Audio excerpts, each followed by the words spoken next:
I'm Javvad Malik, and I'm the security advocate at AlienVault. And what do AlienVault do? AlienVault provides a unified security platform for threat detection and response. So how are you finding the conference so far? Conference has been going good. It's pretty good. It's always fun to have a conference at home where I don't have to stay in a hotel or am jet lagged. So, and it's also great to see all some of the local peers who I don't really get to catch up with very often. So what are the biggest challenges your particular niche area of security is facing at the moment? So I think one of the biggest challenges we see in the market at the moment is attackers are coming downstream. They're very indiscriminate now.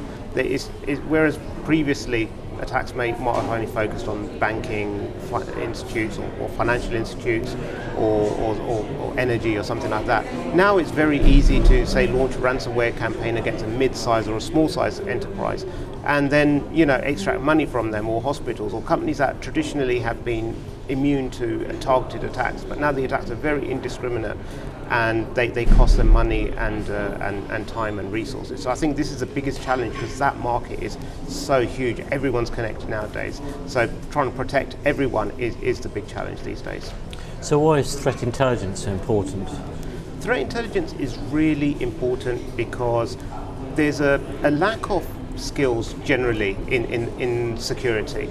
And you can't expect every company to have a whole team of researchers, malware reverse engineers, or what have you. You're lucky to have one person dedicated to security.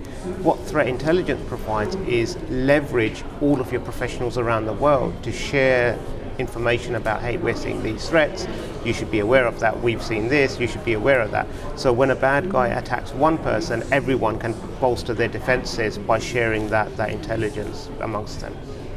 So do you think we're in a good place when it comes to cyber security or internet security staff in levels, or is there a skills shortage? So the industry has grown really rapidly, and the adoption of internet or cyber sort of connected devices has far outpaced the pace of that professionals can actually enter the industry. I think that is definitely a big concern. One, I think the second problem that we've had, and this has been building for a while, is companies tend to buy one of everything. They'll say, oh, I need something to help me check my logs on the endpoint, something to help me do this, something to help me do that. What you need then is you need someone who understands or to manage each one of those point security products. So you end up having to hire 5 different people to manage 5 products again. So I think that lack of unification in the security products also lends itself to this challenge where, like, if you've got 15 products and you need 15 people, you're never going to, you're always going to be playing catch up. So, trying to consolidate what you have, automating what you have, getting more smarter in how we deploy security technologies, I think that'll be another key factor in trying to eliminate some of the gap we have in skills. Because for many years the IT industry has had a bit of a bad rep as far as a bit geeky, a bit nerdy. It's put a lot of people off, particularly women. Do you think that's changing now? Do you think the education at schools and that level is changing with things like the Raspberry Pi? Yeah, I think the education system is definitely helping a lot, and I think the accessibility of devices like the Raspberry Pi or even general, like, you can install a virtual machine on your machine. You don't need dedicated hardware for anything. You can install a VM and you can install any flavor of Linux. You can play around with stuff. And that's very encouraging. So kids are learning at a better pace. But also, I think as the security industry matures, we have you've got the very deep technical sort of levels, but then you have also security risk management and policy and governance and all that kind of skill sets which can appeal to a far broader set of people. So I think that's helping attract more people. And do you think the security industry needs to change its approach with dealing with all the new sorts of threats, ransomware in particular, or are we kind of coping, standing still at the moment? So I think as the security industry matures, we do adapt, but I think more is needed. Perhaps one of the things that needs to change is the separation of security out from the business units and as its own discipline.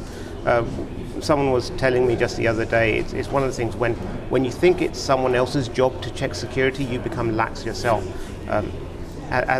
say writers are notorious like for this, that if they know there's a copy editor, they'll be more sloppy in their writing. If there's no copy editor, they'll take a lot more time. So by having security built into functions, so like developers aren't relying on a safety net where, oh, someone in security will fix that for me in post. I think that if that can change, that will help a lot of where the gaps are at the moment. It's funny you should mention that, because of course for years a lot of security experts have been saying that software developers are always seeing security almost as a bolt-on extra. So you see that as now changing? I think that's the direction it needs to head in, and it's been enabled to a degree with some DevOps practices and the rapid deployments that we're seeing. There's still a long way to go, but I think the steps are being made in the right direction. So how did you yourself get into the security field, and what is it about it that you like and would recommend others to join you? So I landed into it quite by chance, to be honest. I'd done a degree in business information systems, not really related to security. I had a sandwich year, so I had a 1-year placement, which I got at a bank in their IT security team. And I thought, okay, that's a good way to get some real life experience. And once I got into it, I realized this is a really fascinating field, because it's very interesting because you're solving problems every day, and no two problems are exactly the same. So it's very interesting, and as you work your way through that your career, and depending on whether you go more into consultancy or more into, say, like technical testing or pen testing, the challenges vary. And I think for anyone that's looking for challenges or fulfill that feeling of that, hey, I'm actually contributing to the well-being of a company, it's a very rewarding field in that regard.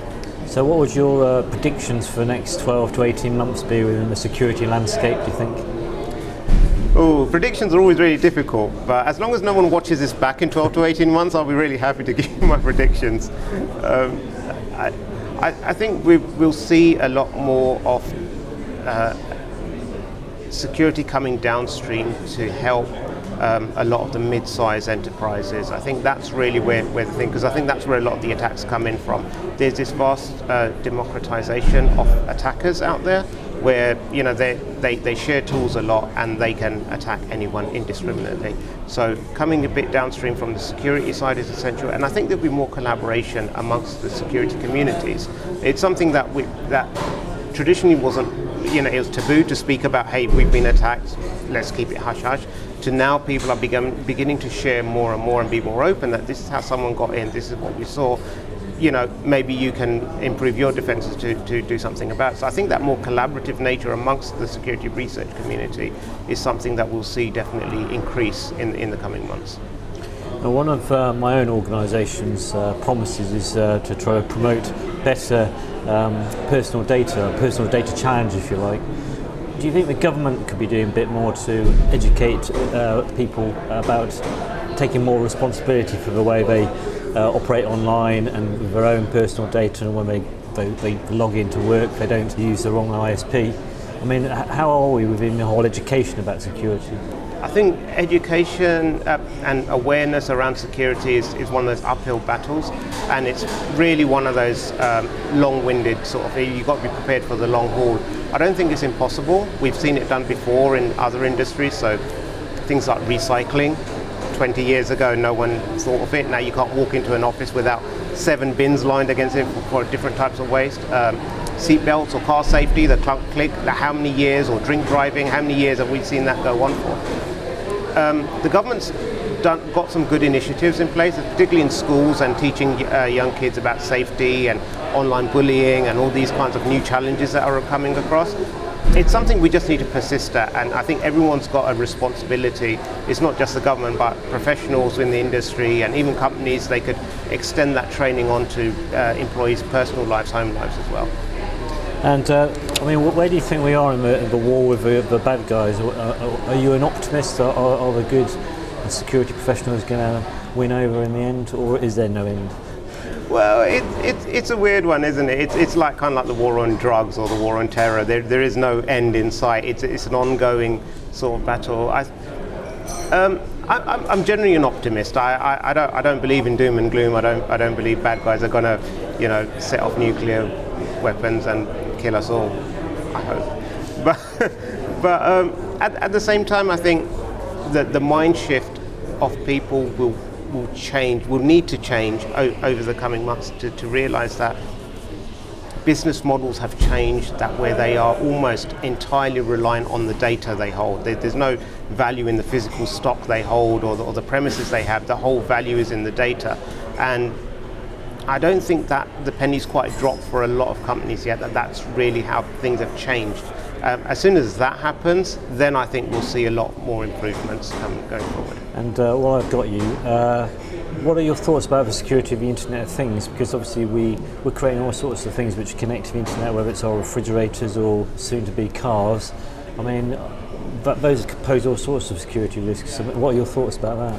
So Internet of Things is a big ticking time bomb in my opinion. At the moment, yeah, you can have a laugh about it, like I can tell how much milk there's in your fridge or not, but as we've seen with cars or with other safety equipment, there's a lack of rigor in testing and security of these devices. It's very cheap and inefficient, just slap something on and connect it to the internet.